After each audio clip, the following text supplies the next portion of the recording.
Hello and welcome to Some of My Friends Read Comics. We've got Vince. I am glowing. Better cool it fast. We've got Chris. I'm impressed. You're incredibly sexy. And I'm Kia. Welcome to the show. You're right. Vince is glowing and he is incredibly sexy. That's just how it is. Today we're reading some Dazzler. She's the one who's glowing. And it's a big landmark issue for her. Dazzler, the movie. It was one of the Marvel graphic novel series of comics, their original, more adult-focused kind of line. This was number 12, I think. I didn't write that down. Yeah, Marvel graphic novel number 12.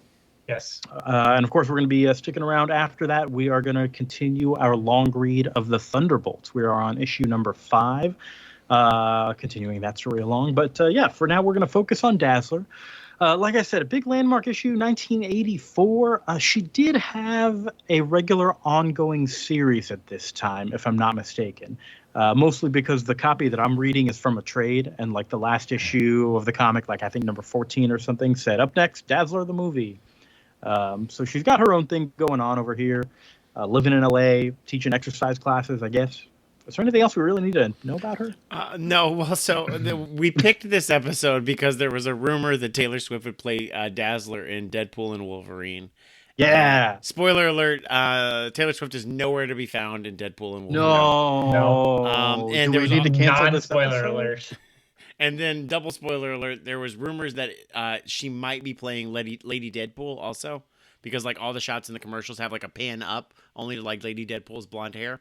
Taylor Swift, also not Lady Deadpool. No. Wow. But it is someone in her squad, right? And not spoil who it is. It could be anyone in her squad. I mean, they don't do like any reveal. It's not like a joke. Like they take off their mask. Lady Deadpool takes off her mask, and it's Ryan Reynolds or Taylor Swift. Like nothing like that happens. Right, but it is. It's Blake Lively, but like Yes. It doesn't matter. Okay. So that's Ryan Reynolds' wife in real life. But So then who picked played this on Dazzler in the movie? no one played Dazzler in the movie. There wasn't even a Dazzler in the movie? No, Dazzler in the movie can still be made without any interference. Maybe this is how they're going to introduce the mutants to the Marvel universe. Is through You this. think so? Yeah. Through Dazzler the movie. That'd be the perfect vehicle. Yeah. Kevin Feige, read this comic and then be like, just put it up the way it is on here. What about like, should we have like Wolverine, like a new Wolverine, Cyclops, new Professor X? No. Dazzler. No. Dazzler is the It one. should be an aging, fat movie star.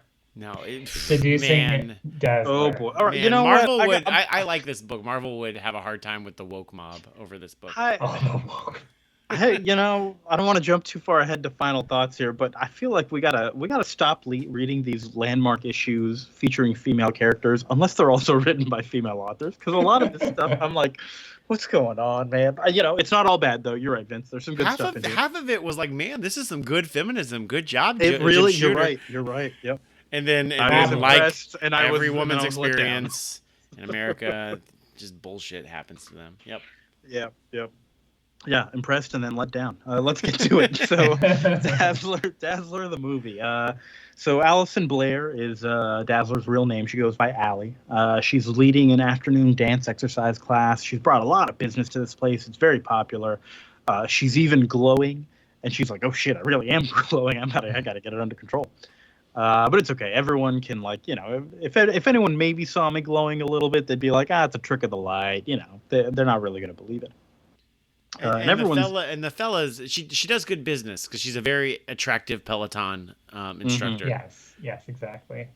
Yeah, with the husband and wife kind of. She would be the number one Peloton instructor. I think so. Yeah.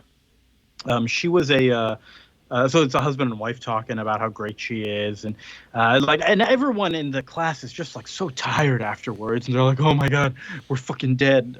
They all have their own comments about why they're dead, but she's still good to go. So much energy. They do lightly seem to imply that it's like being a mutant means you can just like train yourself like this. I'm like, I don't think that's true, or maybe it is. I don't know. Maybe Professor X get ripped immediately. I guess maybe, I don't know. Like you just generally have better genes that aren't part of your superpower. They're just like you just got good genes, Better metabolism of energy. Yeah. I mean, it makes sense for Cyclops. His metabolism, he could eat whatever he wants, and he just blasts it away. That's honestly because true. energy Lucky cannot be for him. created. Yeah, it has to come from somewhere, and it comes from nachos. Yeah. So there's this other guy after class who comes up to her and is, both of your quotes came from the scene actually. He's like, "Oh, I'm blown away. You're incredibly sexy. I'm Eric Beale of Beale Productions. You're gonna be a star. Meet me out front of my limo in 10 minutes." And she's like, "Go ahead." I just heard the Tommy Wiseau voice of like, "You look so sexy," like because that's literally the first thing he says to her. It is very strange. It's a strange way to introduce yourself. And she, Dazzler says no. It's against the rules to socialize with people who go to the gym. And later, she's thinking to herself like, "Man, that guy was kind of pushy. I did not like him at all." Yeah, this poor Dazzler's experience is just like all this unwanted male attention. Like these guys just do not get a hint, and she's like, and then they like boss her around, as well. Like, was it this scene or the next scene where he's like, "Get changed and meet me in my limo"? And it's like, I'm at fucking work, man. God, we just met. She's also like deadlifting by herself, like hundreds of pounds. And you're like, you should get a spotter, Dazzler. I don't know. I know you're a mutant or whatever. Yeah. Because that's the other thing. All the aerobics people are like, do you know what she does after this? She lifts weights. Oh my god. So while she's lifting weights, this new member of the gym comes up, and he seems like kind of a nerd. And Allie's nice to him, and he's like, hey, oh man, nobody wants to talk to me. They're all so snooty and uptight and rich. You're the first person to talk to me. And then he's like, would you maybe want to get some juice afterwards with me? But he gets interrupted because the owner and the asshole, Mr. Beale, show up. And the owner says, "Hey, I'm not the owner anymore. Mr. Beale's bought the club here. He's your new boss." And Eric says, "Okay, we're going to discuss your new promotion over dinner tonight. You're going to be the new assistant manager here." And Allie says, "Yeah, I can't make it. Freddie the nerd has already asked me out for carrot juice. I'm going with him." So they kind of run off. She hands the barbells to Eric Beale. They're way too heavy for him. He falls to the ground, but he's only just kind of spurred on a little bit. He's like, very interesting. She's denied me. Freddie gives her a ride home. They have a nice chat about his confidence, and Allie gives him a kiss, which really brightens him up. We never see this guy again, do we? No. Wow. I guess he has a long and happy life. The confidence was all he needed. That kiss. That's true. Yeah. So she gets home. She likes to keep her room dark because she's going to be all lit up. So she turns on some music. I guess we haven't really explained her power, but she takes sound, and she can turn that sound into light. And that's basically it. And we didn't mention she was first introduced at the beginning of the Dark Phoenix saga, which I think we covered, didn't we? Where she is just like playing in like a disco club because people don't know she has mutant powers. They think it's just like an act. Yeah, just a light show. So she's reading in the paper all about the current wave of anti-mutant sentiment. This is after she, on panel, strips down to just her bottoms, and looks at herself in the mirror, and we're just like, oh, this is like rated T for teen, I guess. Yeah, it is very it's gratuitous. Yeah, there's not much storyline reason for it. It does. I guess if there is a storyline reason for it, we get a callback to that when she's like centering herself and finding herself. But that is just more gratuity. And when we also see the guy that seduces her seeing himself in the mirror before he like puts on his toupee and his girdle. Mm-hmm. Mirrors are a thing. Yeah, there's like curves around her vagina. Like it's I don't know who's the artist on here. Like Jim Shooter's like, buddy, have at it. I guess. Like I don't have at it. What is that? Well, I mean, it's somehow the second most gratuitous scene in this book. Because the most gratuitous is when she has to do something in a swimsuit for plot reasons. Yeah, we'll get there. Jim Shooter, Frank Springer, and Vince Coletta. Yeah, Frank Springer is the artist and Vince Coletta is the inker. So she's reading about all this anti-mutant sentiment, and Storm calls because she's worried about her flaunting her mutant ability in public. And Allie's like, "Oh, I'll be fine. Everyone just thinks it's special effects." And Storm's like, "Well, I still think you'd be safer in Westchester, but okay." I do like Storm just posed like on the couch with her feet like hanging off like she's a teenager. Yeah, I was like, I'll just call it like wrapping the phone cord around her finger. Yeah, I'll just give Dazzler a call. See, have some girl talk. I really do like the depiction of a character of a mutant that's completely oblivious to the struggle.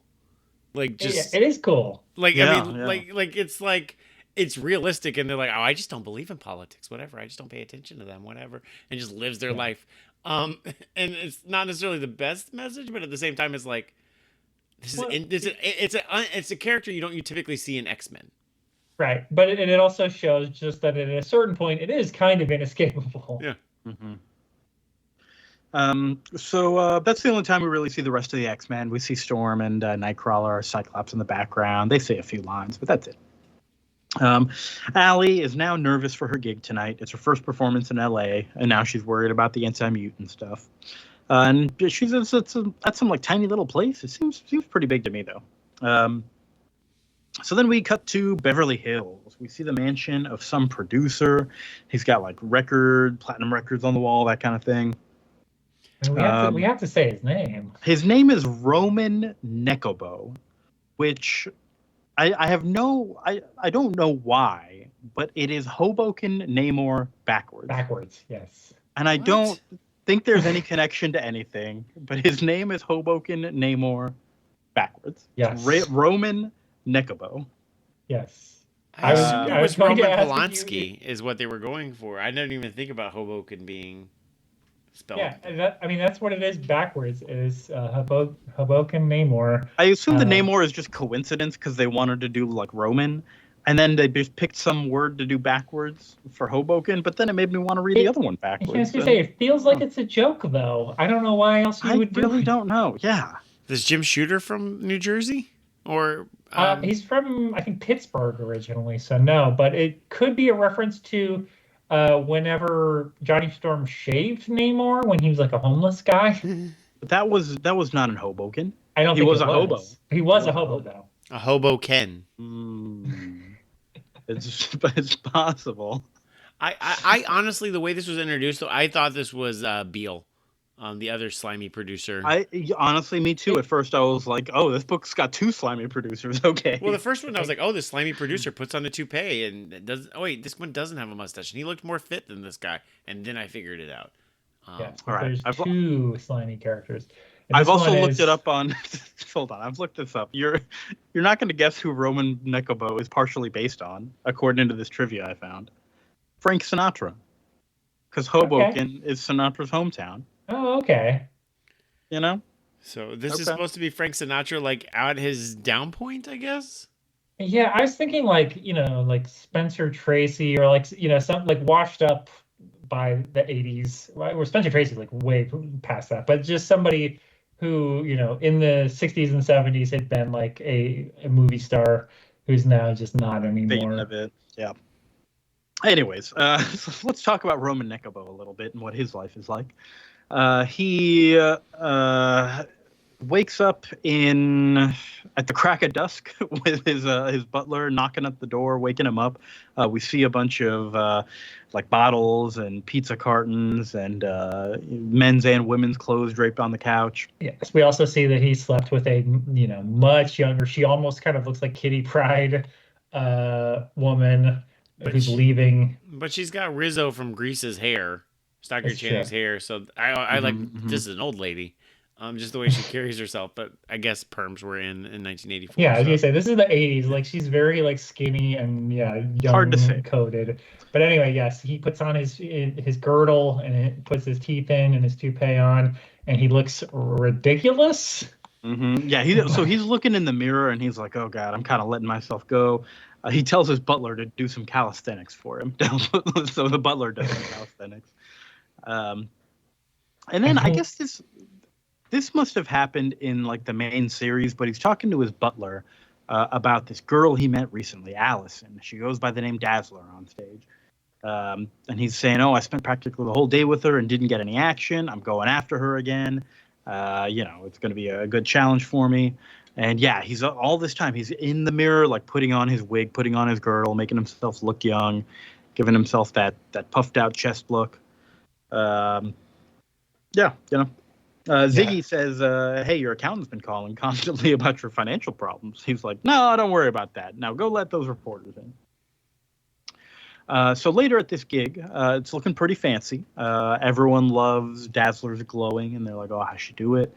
And then there's reporters afterwards taking her picture, and they're like trying to interview her, and they're like, "Oh my God, yeah, Roman Nekabo just announced that you're going to co-star with him in his next movie." And they're asking a bunch of questions. Where did you first meet? How long have you been romantically involved? When did you realize you loved him? Are you aware of his money troubles? Have you done other films? Is it true you were a porn star? Is Roman as good in bed as his legend would indicate?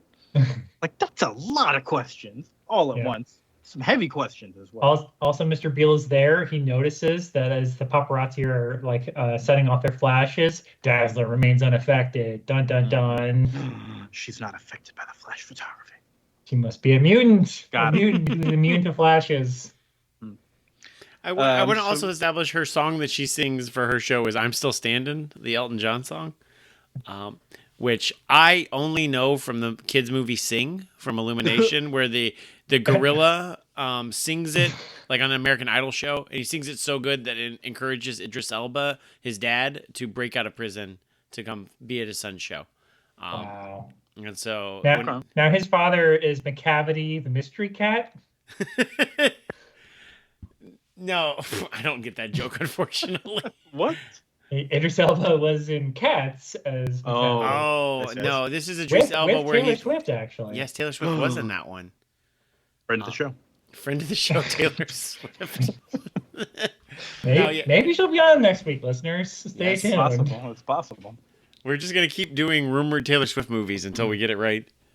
Yeah. Okay. So let's get back to the comic. Taylor Swift runs to the dressing room and sneaks out the back for a cab so that she can get out of there. She does not have the money to take the cab the whole way, so she's got to walk home for the last bit. She didn't get paid for a gig, I guess, when she just walked out. I guess not. Yeah. I guess. And she comes to her home to find that Roman is in her apartment waiting for her with champagne and flowers, and I hate that. These boys can't take a hint. And she's like, "Oh my God, autonomy. what the hell are you? Yeah, what the hell are you doing here?" And he's like, "Oh, your landlord's a big fan. He let me in." And she's like, "Get out! I just want to get to bed." And he's like, "My thoughts exactly." He's very forward. This is going to turn into a sexual assault scene. Trigger warning. Yeah, I didn't like this scene. Trying to kiss her, breaks the table. She's yelling to get out. And you say, "Don't worry, they fall in love in like 5 pages from now." Well, after he also like chases her down, and then next morning, he pulls up to her on the street, like in his car, and she is like not having it. She gets away from him and lasers his tires from far away. He crashes the car, doesn't give a shit about the car, gets out of it and chases her because he's a fucking psycho. Then his heart gives out and he passes out, so she runs back to be like, "Oh my God, okay?" But he fakes it. He fakes a heart attack to exploit her. He's like, "You did care about me." He's like, "No, I just didn't want to see somebody fucking die." Yeah. God fucking damn it, men, just leave me the fuck alone. But at this point, I'm still like on Jim Shooter's side because I'm like, he's doing a really good job of displaying how like a pretty woman lives in society and men just don't understand consent and blah blah blah blah. You know, this is all good. They're about to fall in love. A light, like I don't know if it's the artist is intentionally doing. There's a light like Ronald Reagan to the way that Roman is drawn. That's true. I'm getting Maxwell Lord also, which just makes me wonder if Maxwell Lord's also based on Reagan. It could be, but yeah, it does remind me not like Reagan as he was in the '80s, like when he's like fully an old man, but like like '60s, '70s Ronald Reagan, where he's like pretending he's still cool even though he is an old man. That makes sense to me. Yeah, I like look at his face when he says, "Aha, you do care." Like that looks kind of Reagan-y to me. But anyway, a little bit, yeah. So Dazzler was carrying a paper that had like a job interview circled or something, and he notices it, and he's like, "Oh," she says like, "Oh, I'm all ragged now and can't go," something like that, and he says he'll take her out to coffee instead. And she's like, "Fine, I'm going to hear you out, whatever you have to say, but that's it. And then after that, we're done, all right?" So they go get coffee at like the fanciest fucking place you ever saw for coffee. Yeah, tells her 100%. I know how this is going to go. Yeah. Tells her he's going to make her a star, and she's starting to buy into it. Then they take her to buy a bunch of fancy dresses. He buys her a new home. Then he takes her out to a club. And he's like, "Yeah, we have to be seen. It's part of the act." But she's like, she's all in at this point, and is just like, "Okay, I'm gonna be a movie star." Next week, we see that he can't get any funding for this picture. Allie has been seen in pictures with the X-Men, and the money people are afraid of mutant associations. And he was like, okay, I got to figure something out. Later, Allie is talking to him and says, hey, I know there might not be a movie. I've been seeing it in the papers that you're not getting any backers. But I'm really glad still that we got to know each other, even if there is no movie. And she kisses him. I was like, what? Wait, hold on. What? I didn't like this at all. And yeah. Okay. Yep. 100% agreement. So Eric Beale, the other asshole producer, sees this in the papers that that Nekabo is not getting any backers for his movies. I guess it's a public thing. Which is maybe not the best idea. Like, announce that you have a co-star for a movie before you have a movie or backers or anything else for it. Like, maybe, I don't know. But this is like Variety or whatever. Like, sure. I guess there is literally a Variety cover. Yeah, we're gonna work together. Yep. But it's just like he's trying to make it reality by putting it in the press that he's with this girl. So the other asshole, Eric Beale, says, okay, I'm going to call for a meeting with Nekabo to discuss my terms to fund his movie. Okay. So that night, Allie comes home to the news that they have funding now. Hooray! They celebrate at night. They almost go to bed together, too. But Allie just can't do it yet. Nekabo says, is it because you're a mutant? He's figured it out. They talk it over. He's cool with it. And it seems like they go to bed afterwards. Yeah. We have like a pan out on a closed door. That's enough. Mm-hmm.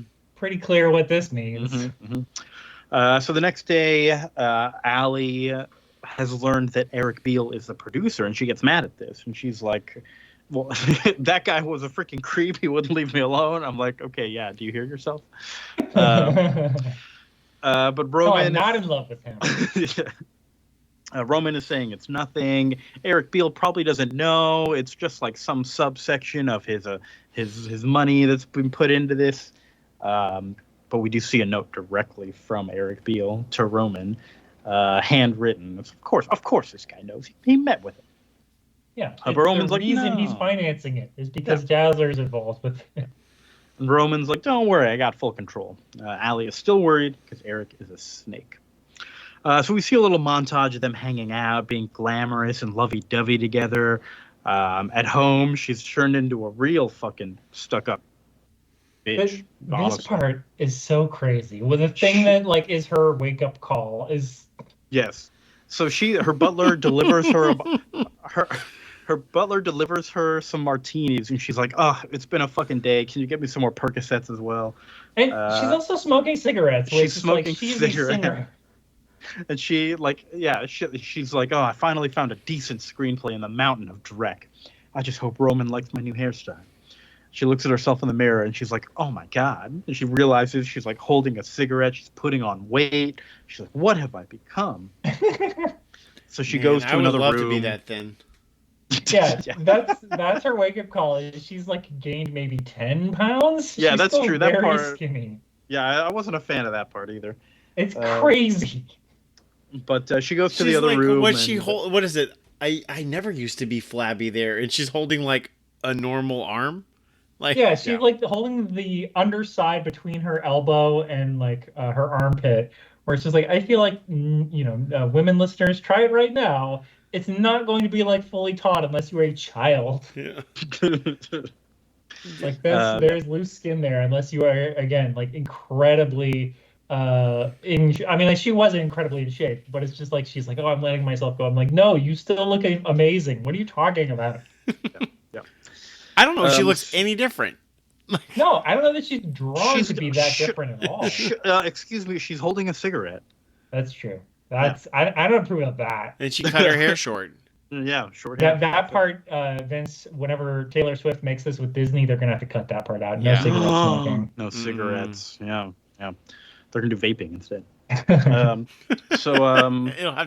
have to be part of the Fox side, the Deadpool side. It's Dazzler, the movie, will be R-rated with Taylor Swift only for the cigarette smoking and nothing else.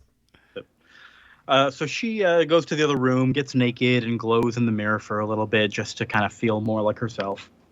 And Roman barges in, shows her the papers, and she's like, "Hey, I'm naked in here." He's like, "What else is new?" And the papers say that Nekabo's film is going to co-star a mutant because Allie has been outed as a mutant because Roman told them himself. What the fuck? I feel like that would be enough reason to leave this guy. It's insane that immediately. she's like, "Oh God, Roman, okay." Okay, I don't know if this is the best idea, but no. The next night, there's really no time for that because the next night they stage a fancy press conference at like a runway with a bunch of airplanes out there. They get delivered in a helicopter, like sitting in a chair that a helicopter is carrying. It doesn't look very sturdy, but whatever. And she strips down to a bikini as their way of being like, okay, we're going to show you what this is all about. There's no machine. There's nothing under my sleeves. Kind of. I guess magician. so. Yeah. Real David Copperfield moment. Yeah. This guy in the audience is like, that don't look like no dangerous mutant to me. Check out those bazooms. Which I thought was entertaining. That but was also, about to be again, my quote, and I was like, we're not going to start the episode like that. You can't start the episode like that. It's a fun quote. It's also just like, why is this here? But I still, I don't know. This is for mature readers. For mature readers only who know what bazooms are. So they use these airplanes. They like power on the engines, and that generates a ton of noise there. And Allie sucks it all up and makes a whole bunch of light. And she's kind of like sucking up so much energy, more energy than she has in maybe ever, to the point that she's like crying and she's a little drained afterwards. And she's thinking like, "Are you happy now, Roman? Like you pushed me to my limit." Yeah, this is the most gratuitous scene. This scene where like she levels up her powers, where it's just like we got to make sure her nips are visible. Her nips are very visible through this gold light. That was really too gratuitous. You don't get that. But then the crowd is like, they've just seen her do this, and they start freaking out. Yeah, this is what a time. Yeah, she has basically absorbed all the sound, including the crowd. Through her like power up mutant powers. Mm-hmm. And the crowd's like, "Oh my God, it's true! She could kill us all!" And they start running and all this stuff. Later at a nightclub, someone's throwing Molotovs at her, and she like fires back with some energy or something like that to get away. And she's realizing that she can like charge herself up now, kind of like a battery. Like she's kind of leveled up her mutant power, I guess. Yeah. Something changed when she sucked up that much power, she said. And Allie is getting mad now. She still wants this movie to be made because she wants to make it for every mutant on Earth. Like now that she's being persecuted, she's like, I gotta help everybody and like get the word out that mutants aren't bad. It's kind of insane. I mean, I know Dazzler was like targeted for a female demographic, but it's like this is 30-some issues, so like 3 years into the book. And they're like, we got to give Dazzler some actual powers because, like, she's really not very good. Like, they're like, oh, she's in good shape, I guess. But it's just like she doesn't fight crime like Spider-Man or whatever. Like, she just goes and like has adventures. Yeah, well, I was like, what is she? Is she like a Betty and Veronica type that happens to be a mutant? Like, what's her stories that she? No, yeah, it's like she is like and I can't say I've read all of Dazzler, but she's more like she's like a touring artist kind of thing where like she goes to a new location and like solves a mystery or whatever in like an issue or two, and then like lightly will have romantic interests that don't really last. And that was kind of the book. Like it's more like a romance mystery on the road kind of comic. Okay, yeah, I mean that actually is not a bad pitch. She doesn't have a real supporting cast. It's just like I don't know how this book lasted as long as it has. Yeah. So she is getting Roman. a little... We mentioned it. Roman is the only character that's been in other stuff, or the other issues of Dazzler. Beale and everyone else are new to this graphic novel. Okay. We do also see a little bit of agency from her at this point. Not that she didn't have agency before, but she's getting angry now, and she's like, all right. She's telling Roman, we're making this movie, but I'm calling the shots now. Also, I still want to fuck, or else I'm going to incinerate all your toupees. I don't remember exactly what words she used, but it was something to that effect as she like pulled him onto her in the back of the limo. Next day, she's going back to lifting weights. She's having kind of a hard time, but she's getting back into it. The protesters picketing her home. We see her filming the movie. There's a scene showing how her powers can be used for good. But Roman doesn't really care. He's kind of more interested in booze and cigarettes. Pundits are still talking about how mutants can't be trusted. There's assholes burning and hanging a life-size Nekabo his records in the stores, like for associating with mutants. I do kind of like this, as much as I don't like Roman, obviously, that like he's kind of being confronted of like, because he's just kind of not been a serious character, and he's just like, oh, like people really hate me and want me dead because I'm sleeping with a mutant? This seems bad. Yeah, I mean, I mean, and that's kind of the one moment I'm like, oh, maybe Roman is actually like an interesting character here, and not just a sleazebag. It seems like a book that almost wanted to give him like a redemption arc, but kind of forgot to, you know? Right. Yeah. Yeah, what ends up happening is, you know, he doesn't have redemption. But yeah, I mean, she still forgives him, which is insane. Yeah, that's insane. Yeah. It's an interesting book in the concept of like, we're gonna make the first movie with an openly gay actor. You know, like that's where they're going, and like they're like, this will be interesting. We'll get a lot of sales based off that, and then we're not expecting any like type of cultural backlash that would happen from that. And then even Roman's like just like reckless, like, you know, like he pulled her into this and he outed her, and then he's now catching heat and he's like, I didn't intend for this. Like, yeah, you're a fucking idiot. Like, you don't understand the situation. Like how this might damage somebody, how they want to be in control of being outed, or coming out. It's a very interesting book. There's a lot of interesting ideas, and then they forget to do things. I think, yeah. But yeah, let's keep going through it here. Roman and Dazzler are about to watch the completed film for the first time in a private theater on a studio, and they've said like, oh, it's going to be safe. There's guards there. The movie seems great, but it gets shut down because there's rioters up there at the projector, and they are attacking. And so Allie and Roman run to some big room with a speaker so Allie can use her energy. They get out of there, but first Allie's like, oh, I'll meet up with you later. And she wants to go check with the manager, who's like, oh, yeah, I sent the guards away for their own safety. I didn't want to get involved with protecting you. And she's like, if I was one of those bad mutants who would like hurt people right now, I'd be so fucking pissed at you. And then she gets a call from like, all right, at this manager's office, she gets a call. They get a call from Roman, who was at Beale's office, saying to come there. Okay. So Allie runs over to Beale's office, and Beale says, yeah, Roman's not here. He's going away for a long time. He's forbidden to talk to you from now on under the terms of his new contract with me. Beale was financing the film. He's pulling the plug. He doesn't want to be part of an unpopular venture. So, and then she's like, you spent all that money. And he's like, it's a tax write-off. Yeah, no big deal. And she's like, oh, I'm sure Roman will that fix doesn't this. happen anymore. Yeah. Oh God, yeah. And I'm sure she's like, oh, I'm sure Roman will help me. She's like, Roman can't help you now. His only gift was deceiving stupid women whose bust exceeds their IQ. Damn, that's I mean, like a 70-inch bust. No way. He's insulting that. He's saying their IQ's like 30. Yeah. So he says he has the last copy of the movie right here. He'll only release it if she signs a contract and agrees to have sex with him, basically. I don't think he says that in those exact words, but yeah. Yeah, well, and he is just like, when I first met you, I wanted you just for sex, but now I'm going to own you career-wise. And you're just like, oh, good. Yeah. That's Hollywood, baby.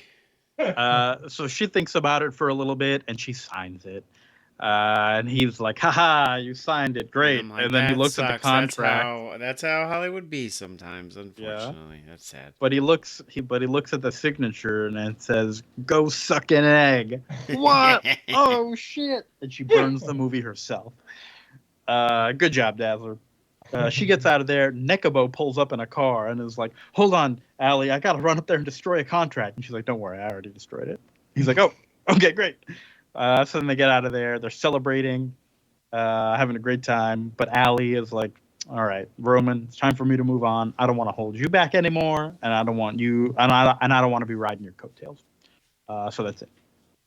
And that's the end. Okay. It really feels like Roman didn't learn anything from this at all. But you know, that's the story. We've been talking about it as we go, but yeah, let's get into the final thoughts here, Vince. I like the art. I think it's really well done. I think there's a lot of moments in here where I'm like, wow, this is a really good feminist book. And then it just like her whole relationship with Roman like doesn't go that way. And I'm like, what the fuck is this shit? Like I like a lot of it. I think it's fun to have like an X book that's not like fighting like crime or doing other things or like superhero threats. And like I think it's an interesting character that she's like, I don't really have that much like actual mutant powers. I'm just like kind of living my life and I get kind of bright and I'm kind of strong, but like it's not really applicable, but I still have like interesting stories to tell.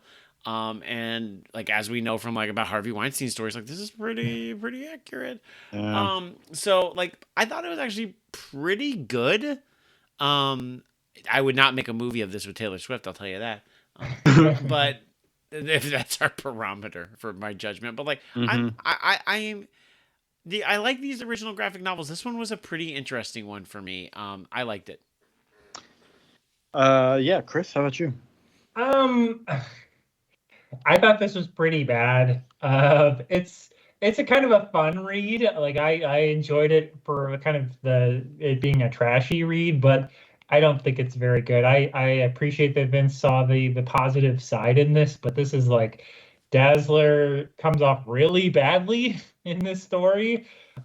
She is really like led around by the nose. She lets herself get seduced, and then she is like, I'm starting to get fat and smoking. Oh no. Where you're just like that. This is her, like, not that she, is, that she's been seduced by an older man or any of these other things. It's kind of interesting, in 1984 that it is like relatively sex positive, that it's just like she enjoys having sex with an older man. She is like has her own agency. Whenever later she's just like, hey, like I'm still attracted to you, and like we're gonna do this like right here in the limo, like we're in out of sight or something. I think I appreciate that about the character, but it's just like overall it's kind of a mess. And I do think they probably should have had at least a female editor, right, if not a female writer, to kind of rein in some of this stuff, or at least, it is like the kind of thing an editor could fix with like some thought balloons or something that would kind of be like, oh, I don't know about this, or just something where, like Dazzler is very much, and you can tell that she was created exclusively by men because she has like no female support network like at all. Oh, that's a good point. So it's just like literally there is no one else she talks to other than Storm. Did you forget about the phone call from Storm? Yes, he's Storm, who is... She's like, girl, don't make some bad decisions. Don't do it. And Dad's like, I'm going to do it. Yeah. Storm, of course, the girl that we all go to with our problems. She's not like an imperious, like miles away goddess. Yeah. You're like, no, girl talk with Storm. No, but it was a fun read. I liked talking about it, but would I recommend this to anyone? No, I wouldn't. No. Yeah, Go ahead. I only find it interesting in the context of like a story about a character who has no agency and makes dumb decisions and doesn't have a support network and gets exploited. I'm like, that's an interesting story. That's just like atypical to hear. But yeah, I'm very disappointed in the character. Yeah, I'm definitely somewhere in between y'all because I do like. There was some growth from Dazzler. It's like wherever she started, she's slightly more mature. She's slightly more aware of the world and has a little bit more agency by the end of the book. But it's got its problems. But yeah, at the end of the day, I think it is also like these Marvel graphic novels are just very interesting to read. They're all very different from what we expect from a typical superhero comic. So it's always nice to just kind of get something different. And it's fun to talk about, even if it's not the greatest comic in the world or anything like that. Yeah, and it is weird, again, just like this is not on Marvel Unlimited. like there's not full frontal nudity, but it's like it gets pretty close. Yeah. Yeah. Yeah, this is about as quote unquote mature as Marvel Unlimited will allow because they don't have the max line on here still. No. Really? They still don't. No, not even like a Yeah. weird mature tier or anything. Yeah, like DC does, I think, have mature tier, right? Because they have Promethea and other books. They had Vertigo books for a while, Yeah, but I think Vertigo. but then they made like a weird like fractured pay tier that I haven't really looked into what's on there and what's not. But I feel like at least some Sandman is Yeah, on just the regular DC Unlimited. So Yeah. it's like you can get stuff that is like mature rated on the DC thing. But Marvel, they still haven't put Max or this, which again, I think would probably just be rated. no, T this for was on teen. here. You just had to find it under Marvel original graphic novel number 12. Okay, You so it couldn't was on search Marvel Dazzler. Unlimited. You couldn't search Dazzler the movie or anything with Dazzler. Like it wouldn't Yeah, fucking just find it. trying to find Dazzler means you It's can't Marvel find graphic novel number 12. That's just what it's called. Sorry. Yep, it was. Yeah, Marvel Unlimited search issues. Yeah, well, I mean, Marvel's search engine, you're better off going to Bing.com and then searching Marvel.com and then the name of the issue you're trying to find. Pretty good. I'd say Google, but Google would give you like, here's an AI guess of what you might think. Anything else to say about this before we jump over to Thunderbolts? Thunderbolts All right. it up. Yeah, we're It's looking fun. forward to Are you going to read more? One thing I did want to mention. So there is a semi-sequel to this. That is an incredibly dark title from Chris Claremont. In 1990, after the Siege Perilous, which I guess we don't have to talk about spoilers for Deadpool and Wolverine, because I haven't seen it, so I don't know what the spoilers are. But after Dazzler goes through the Siege Perilous, she comes back in Los Angeles, and she runs into Beale. He's back. He has become like a drug addict maniac who is obsessed with her. And Wow. the name of the issue is Star 90, which is a incredibly dark reference. I don't know. Do either of you No, I don't. know what?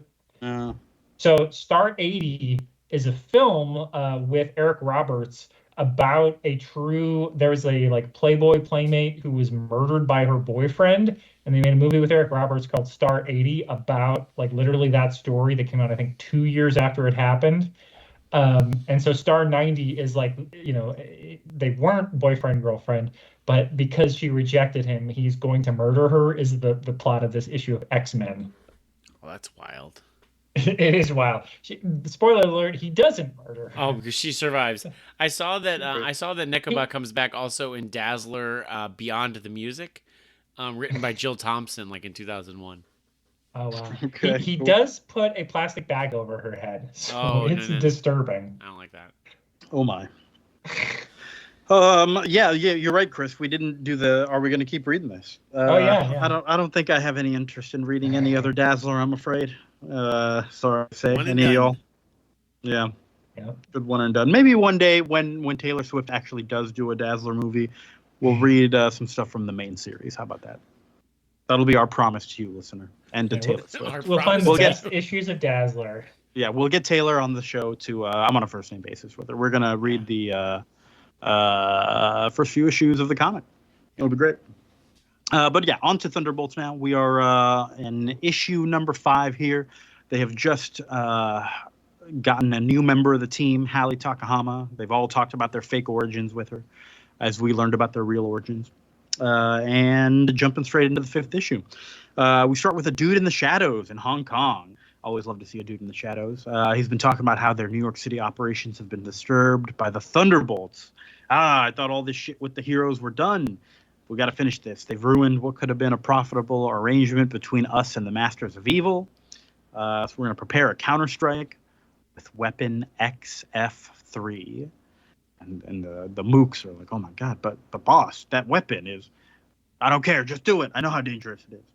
All right. Meanwhile, in New York City, the Thunderbolts are taking the day off. Jolt is absolutely loving it. She wishes Citizen V could have come along, but he has a hideous, monstrous face, and he never takes off his mask. So they're all basically done hanging out. They're starting to split up. Fixer's got to go. He's got a lot to do. We see him walk into an alley and turn off his bioplastic disguise, and he goes back to looking like his bald, regular self. Atlas has to run off to have lunch with Dallas Reardon, their liaison with the mayor's office. We have Melissa and Abe, Songbird and Mach 1. They are going to go sightseeing. I do appreciate the fashions. Atlas wearing a big dog t-shirt and sweatpants. Yeah, for a date. Yeah. It's not big dog like if you can't run with the big dog, stay off the porch because it's DAWG. He's got a dog in him. What was that one when we were younger? Like Angry Dog, Big Dog? No, it was Big No, Dog. no, this is Big Dog. Yeah. It was Big Dog, but DOG, not DOG. DAWG. Okay. And it was like, if you can't run with the big dog, stay off of the porch. See. It was all those like, it was in that era where we all had like real cynical, snarky T-shirts. Like the No Fear shirts also had things like, you know. Yeah, the And One shirts. It's like, I'm gonna murder your family. Whoa, oh goodness, we're playing pickup basketball. Too far. No. And then they made like the Christian versions also, were like Fear Not, which were also just like real pithy things with like Ephesians 23 at the end. They're like, if you can't handle me at my worst, get off the b-ball court. Ephesians 23. All right, so Melissa and Abe are going off sightseeing. Moonstone's I like Moonstone's outfit too. She's got like slacks and like a blazer. Yeah, she's ready for a session. She's ready for a date. Come on. And she's like, oh, Melissa, Abe, haven't y'all like seen all these New York City sights before? And they're like, yeah, but it's different when you see it with someone. Aw, how sweet. They're in love. So it's just Moonstone and Jolt left there. And Moonstone, as we know, is a psychiatrist. And she's thinking, I wanted a chance to talk to Hallie. And she's thinking Hallie's a wild card. She's not as loyal to Citizen V as everyone else is. She wants to start turning her over to her own side. So she asks her about like losing her family and all her recent struggles and why Hallie is like surprisingly cheery about it. And Hallie just kind of doesn't know how to feel. She's pretending like it happened to someone else.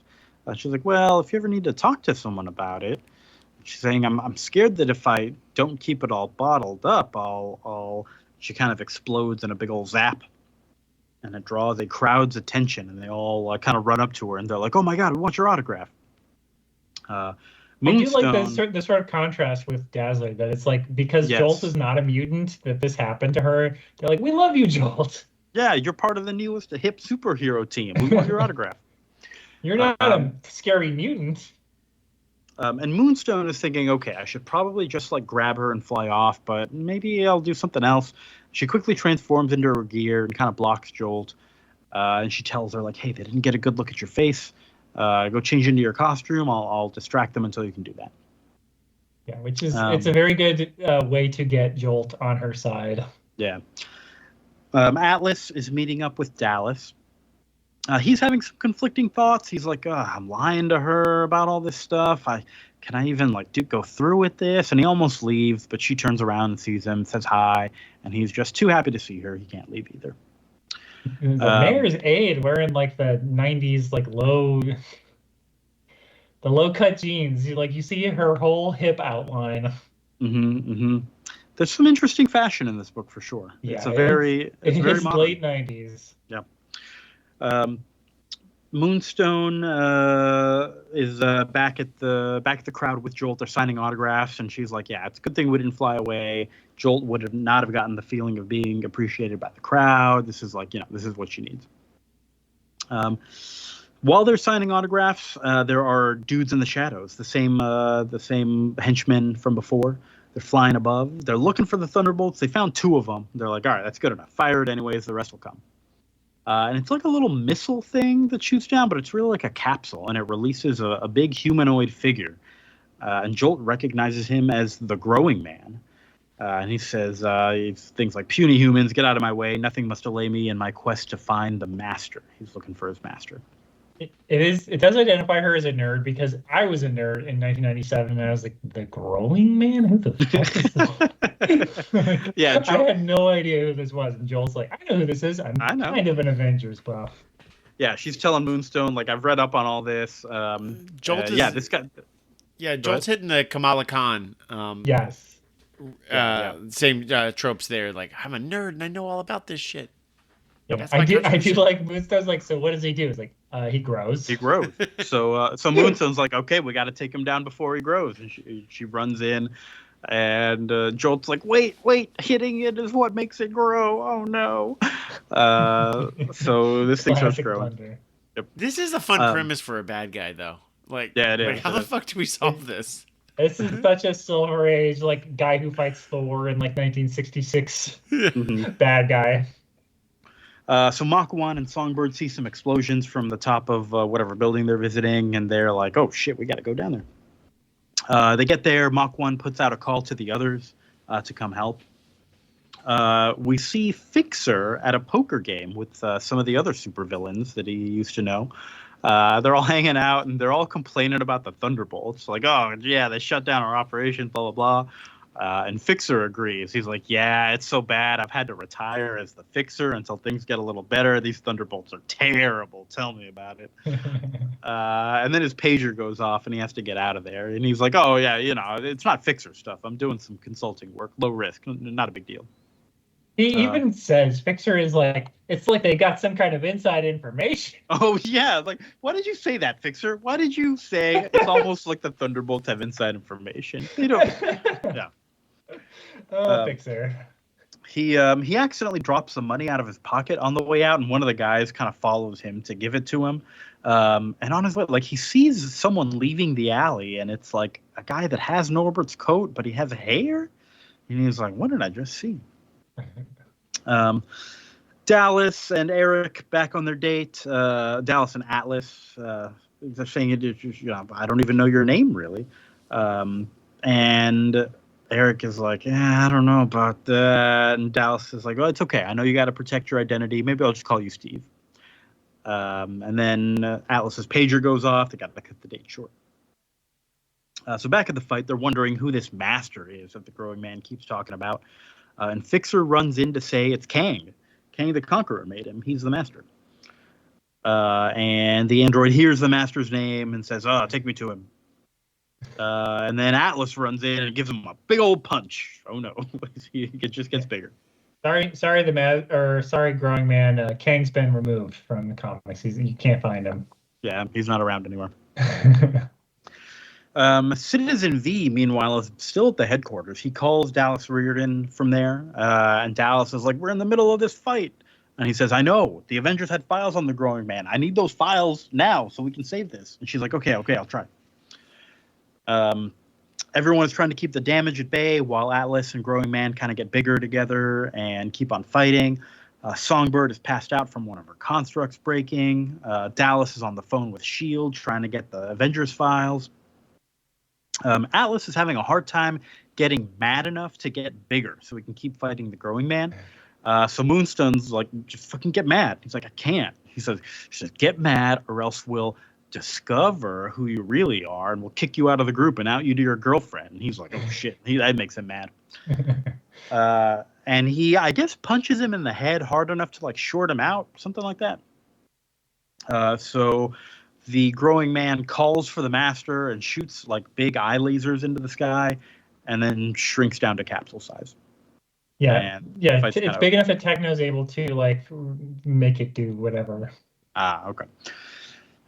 So later on the video chat, Dallas is telling Citizen V, hey, sorry, I couldn't get those files for you. And Citizen V is like, it's okay. Well, all's well that ends well in this case. But hey, we're probably going to keep fighting more Avengers foes. We could really use those files.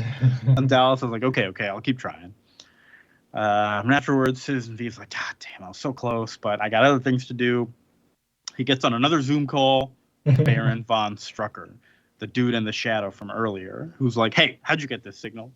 And he says, listen, Strucker, I know the XF3 was found in Liechtenstein by Hydra, so I know you sent it. Either you leave us alone or we can escalate this and make it a top priority to shut you down. And then he hangs up. And Wolfgang von Strucker is like, I don't know what to think about this. Like, who the hell gives ultimatums to Hydra? But also, like, there was something familiar about that guy. And that's the end of that issue there. It's such a good ending, yeah. Because it's such fun. He's not a hero, but it's, he's just like, he's not behaving the way any superhero acts, and that he's like immediately hacks into his server or whatever. Is like, hey, I know you did this. Yeah, superheroes never do that. But yeah, another issue down. Vince, I liked it a lot. I think we got some good little like character moments. Moonstone's, setting up her thing with like I'm gonna set up an actual thing, and Hallie's gonna be there because they like her more than they like me. So I'm gonna work that angle. I like that. I like the fucking growing man shit. I think that's a very stupid concept, but also like how would we defeat this? I think that's fun. I liked Baron Zemo very much at the end, like you guys, I'll fucking stop you guys. And also, but Baron Zemo was also like, man, I really wanted those files, but I'm gonna play it cool. I'm gonna get them eventually. He's not like desperate and like overplaying his hand. Like I feel like a lot of characters were like that's how they would get busted, but he's like it's cool. I mean, I'll get it. I've set the urgency in Dallas's head. It's gonna be fine. Yep. I also think it's weird that Dallas doesn't know anybody's real names. It is weird. I didn't really realize it until this issue, and I was like, oh yeah, okay, I guess it makes sense. Yeah, I mean they all have secret identities, and at this point it doesn't seem that weird. Because like only a few Avengers characters, Captain America's name, like some people knew, but it wasn't like public record or anything. You're right, that's true. Like does Henry Gyrich know that they're all their real names? It's tough. Well, he probably does, but like the mayor wouldn't know everybody's name. It's tough because I know like two of their other names, and it's like they don't even know one. It's hard he's not like I can't even tell my name's like Sam or anything. They got to call me like Mach 5 or is it Mach 1? Mach 1? Mach 1. He's Mach 1 at this point. Yeah, he's gonna upgrade later. Yeah. But that's Chris. His name's Abe. That's right. Yeah, Abe Jenkins. Chris, any thoughts? Yeah, this is really good. The fight, which is on the cover, is kind of silly fun, but what is so good about this series is what the boys and other like comics things have done a bunch since then, but I really don't feel like anybody had done this before. That it's like they're doing such a good job of like doing things that other superheroes never do, which is like they're working the media, they're working politics, and they're like getting these results where they're actually like really effective at doing this because no one, like Spider-Man famously like never talks to anyone. So they're always like, oh, we assume he's bad because he won't talk to the press. So it's very cool that like Zemo is like, I'll just manipulate these people and we'll immediately get in their good graces. And then I'll threaten these other villains who I know because I'm a villain, like who they are and what they're doing, and just be like, well, the ball's in your court, but I could like immediately escalate this and like go to your home base and make your life much harder. And they're like, damn, like superheroes don't usually do things like this. It's pretty nice. It's pretty good observation. Overall, good stuff. I just want to call out the scene with the Fixer playing poker with the villains. I feel like villains playing poker is always a good scene, no matter what. Yep. Always fun. And like I said, I love that the Fixer can't help himself. He's so confident. He thinks he's so much smarter than them that he's like, yeah, it's almost like they're getting inside information from somewhere. Anyway, I got to go. Sorry for winning all your money. Bye. Yep. But I think that's it for this episode. Of course, next time we're going to go on to Thunderbolts number 6. Dr. Doom's going to be in it, it says. In Thunderbolts number 6? Yep. Really? That's what it said. Where does it say at the final page of the issue? It was like we're gonna do some Doom files. Oh, you're right. The elements of Doom. You're right. Okay, yeah. Well, that's a fun little tie-in because we're also doing some Doom stuff next time. We're doing another episode based on movie rumors. Is this news or rumors? This is real news. This is real rumors. That they've cast Robert Downey Jr. as Dr. Doom? That's a can of worms. Let's not get into that. But we're going to read an Iron Man. No. Iron Man can't be Dr. Doom. Look, it doesn't matter. It doesn't matter. We're not going to think about it until we see what's happening. So we're going to read a Dr. Doom book, right? We're reading an Iron Man / Dr. Doom story. It's both of them together. Will they reveal somehow that they are two sides of the same coin? Probably. It is called DOOMQUEST. Is that right? Yes. It was a 2-issue story from Iron Man number 149 and 150 back in 1981 by David Michelin and Bob Layton with art by John Romita Sr.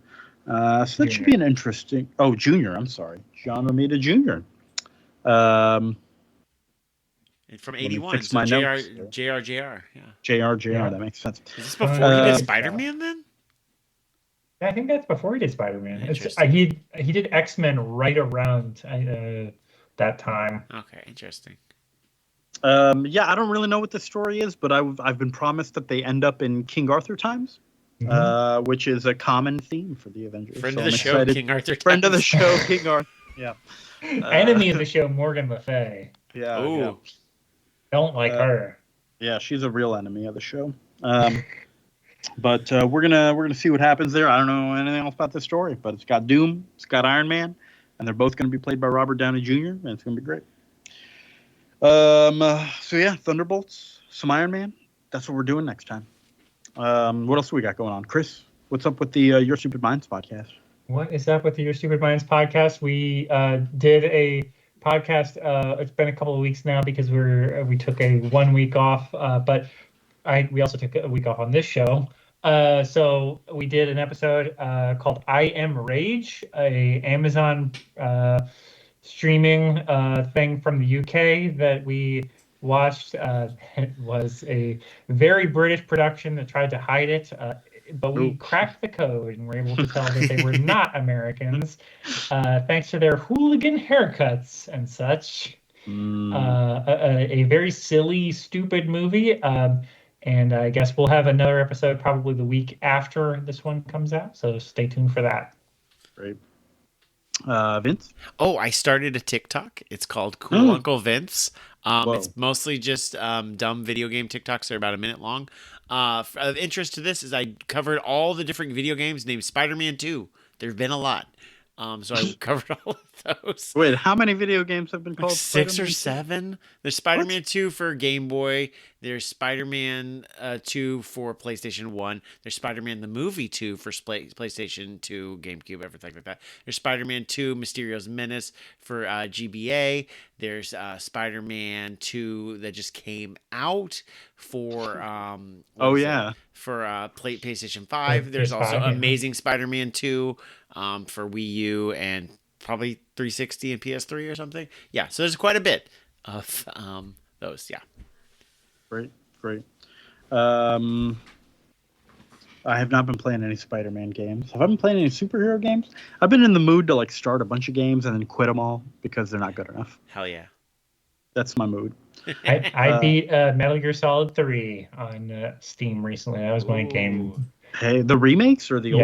Yes, the HD remake. Not the Delta one that's just about to come out. No, I was not playing a game that has not been released as of July 2024. Great. Just the HD remake, which is a lot of fun. It's those games hold up really well, and I appreciate my favorite thing about them, especially if you skip some of the cutscenes, is that they're 10-hour games. That's the perfect length. I don't need more. Spider-Man 2 PS5, speaking of games that Vince was just talking about, looking in your direction, 10 hours, fine. Don't need 30. Yeah, I've been trying a lot of JRPGs because I like them, and I just kind of want to see them. And then after a good 10 hours, I'm like, all right, I think we're good here. It's like a season of television. I get what you're doing. Yeah. Exactly. Because again, if I really like a game, if I like a Resident Evil 1 or a Batman Arkham Asylum that's 5 hours, I'll play it again. Yeah. Yep. That's all you need. Just play it again. But I think that's it. Is there any other news? Anything else to say? Are we done? I think we're It's done. been a while. We skipped the last episode, so I've forgotten how this goes. How do we end it? We do a love thing? Yep. Vince, I love you. Love you too, buddy. Chris, I love you. Yeah, you're incredibly sexy. He didn't say the L word because No. because that hobo can. You didn't. Chris You can't. didn't. I was expecting the opposite. I was gonna get too pushy with Chris and try to win his love. I didn't expect him to say, this is gonna be easier than I thought. You want to go for coffee, and I'll give you my pitch, and then hey, listen, if you don't like it, you're out. That's fine. I'll make you love me. All right, listener, we know we've already made you love us. That's why you're listening. That's all the outro I got. We'll see you next time. Bye.